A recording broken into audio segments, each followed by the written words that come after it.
مجھے ایک مرتبہ لاہور سے فون آیا، یہ وزیر اعلیٰ ہاؤس سے فون تھا کہ مولانا صاحب فلاں تاریخ کو اجلاس ہے، اس میں آپ کو بھی بلایا ہے۔ میں نے کہا اجلاس کن کا ہے؟ کہتا جی اہل سنت والجماعت کا ہے۔ میں نے کہا اہل سنت والجماعت جماعت کا ہے یا اہل سنت والجماعت مسلک کا ہے؟ کہتا جی یہ فرق مجھے تو نہیں پتہ، اتنی باریکی ہم نہیں سمجھتے، آپ تو سمجھ گئے نا۔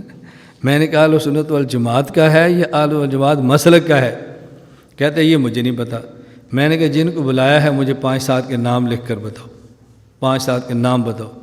اس نے پھر 5-7 کے نام بتائے، مولانا فضل الرحیم صاحب جامعہ اشرفیہ، مولانا عبدالرؤف فاروقی صاحب خضرا مسجد، مولانا عبدالخبیر رضا صاحب شاہی مسجد۔ میں نے کہا میں آ جاؤں گا، مجھے سمجھ آ گئی کس کا ہے۔ تو یہ جو میں پوری تقریر کر رہا ہوں، ایک ہے جماعت اہل و سنت والجماعت اور ایک ہے مسلک اہل و سنت والجماعت، ان دونوں میں فرق کیا کریں۔ یہ فرق نہ کرنے کا نتیجہ کیا ہے؟ ایک ملک میرے ویزے کے لیے کسی نے اپلائی کیا تو ان نے ویزا دینے سے انکار کیا۔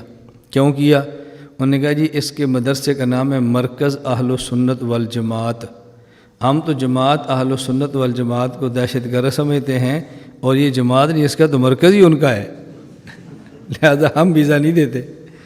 اب ان کو الجھن کیا لگی کہ انہوں نے میرے مسلک کو نہیں سمجھا، انہوں نے سمجھا کہ فلاں جماعت کا بندہ ہے۔ تو ایک ہوتا ہے جماعت الگ ہوتی ہے اور مسلک الگ ہوتا ہے، دونوں میں فرق سمجھیں۔ جماعت ہماری کون سی ہے؟ عالمی اتحاد اہل و سنت والجماعت، اور ہمارا مسلک کیا ہے؟ اہل و سنت والجماعت۔ ان دونوں میں فرق ہمیشہ سمجھیں۔ میں آپ سے پوچھوں کہ آپ کون ہیں؟ آپ نے کہنا مسلمان۔ اب کل کو کوئی بندہ کہہ دیا جماعت المسلمین کے، ہم نے کہا بھی جماعت المسلمین اور ہے اور مسلمین اور ہیں۔ ہم کون ہیں؟ مسلمین، اور انہوں نے نام کیا رکھ لیا؟ جماعت المسلمین، تاکہ جو بھی بندہ ملے کون مسلمان کہیں ہماری جماعت کے، کیونکہ ہمارا نام جو جماعت المسلمین ہے۔ یہ بات ہمیشہ ذہن میں رکھیں اور اس فرق کو آپ نظر انداز کبھی نہ کریں۔